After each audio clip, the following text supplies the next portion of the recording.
Hi mabuhay. Bago ko pamana, mahaba pa ang buhay. Mga ka-barber, mga ka-sweet girl, welcome to my YouTube channel. For this video, totoo, mukbang tayo, onigiri pa rin. How to open onigiri in a proper way para hindi masayang yung food pagkakainin mo na. Onigiri, kanin, ulam, kain tayo. At kung bago ka pa sa aking channel, you can hit the notification bell para update ko sa mga upcoming videos. And don't forget mga ka-barber to like, share, and subscribe. So ayun na nga, kung meron pa yung mga drama, hinaing, papahula, komento, libre bashers tayo. Just comment down below. So ayun na nga, onigiri, meron tayong onigiri. Normally, ino-open ko siya, tatanggalin ko dito. Ngayon, i-open natin siya yung mismong tinuturo nung nasusulat. Ayan, eme. So, ganun natin siya i-open. Kasi may nakalagay nga raw na full. So, tama nga naman. It was my essence lang nung nakaraan. Pero yun, kakain tayo ng onigiri. And we have here also the chicken skin. And also the small intestine. Happy day, everyone.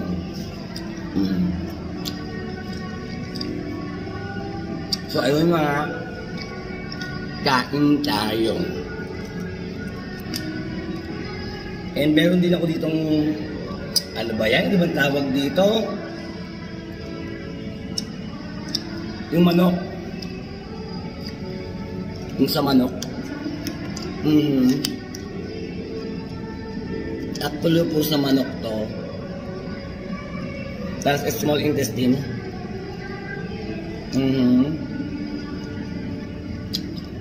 Ano to?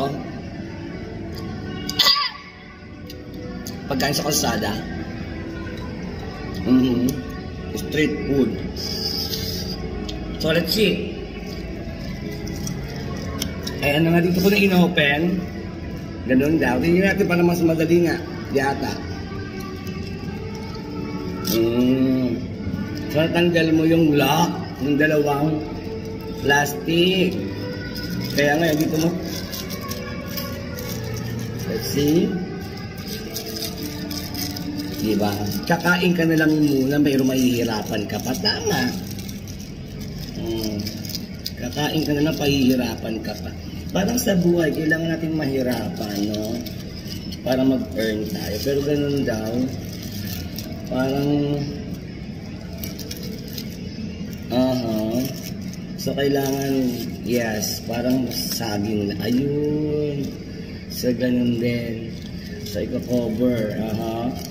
Pwede itong kinakain ng malamig. Pero dito kasi sa Philippines, kasi kinakain ito ng mainit. Kasi inaano nila, pinapahat pa. Pero ganun pa man, iwas malamig or mainit, it's okay. And masarap naman siya, onigiri, kanin ulam. So hindi mo ko lang yung plastic, kung totoo pwede mo siyang hawakan ng isang ganyan.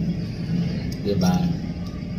Tapos kainin mo na siya. Pero may plastic naman kasi para may madugo yung kamay mo. So makakain ka ng mapayapat, maayos.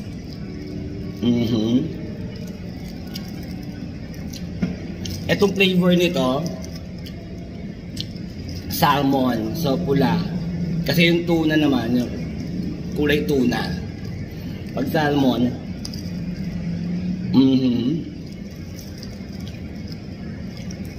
it was like sushi snack.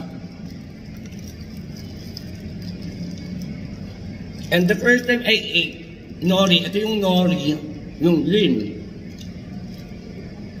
I love it. It's like seaweeds. And masarap naman ang seaweeds. Kumakain nga tayo ng mga laman dagat, di ba? Bless. Ganun. So, ayun. Sunday today, church tayo.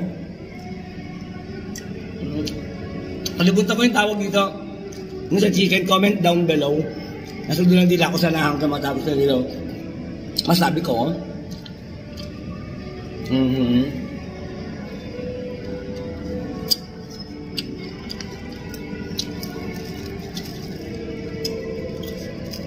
So, Ikain mo lang pag may pinagdaanan ka. Nahabi yung abay nakakamiss. Kabataan ko nakalabot ko ng Milo. Nahabi yung ABC in water infused.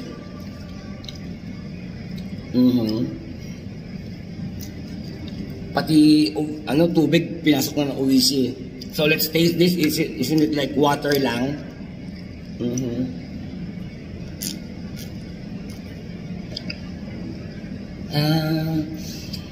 Amoy car freshener.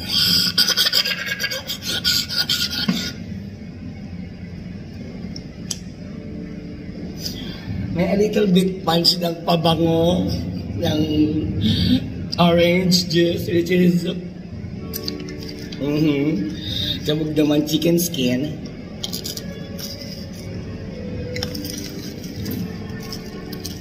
So ayan, we're complete.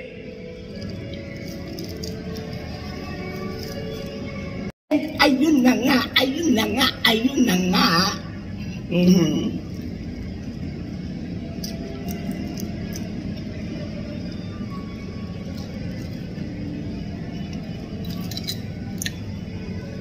So again, it was salmon, mayo, meron dun tuna, may spicy chicken.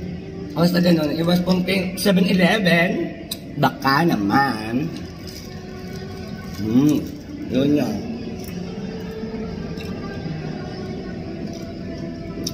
Habang ginagabayan tayong Lord. Manalangin lang tayo.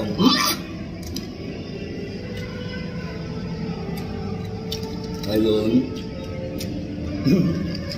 Sarap lang mag-food trip yan.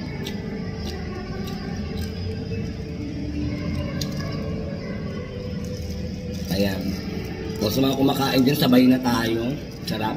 Ito nga sa akin, onigiri. Kanin ulam na.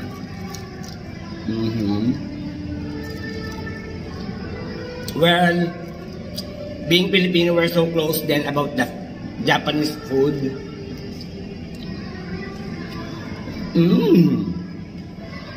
Ito nga,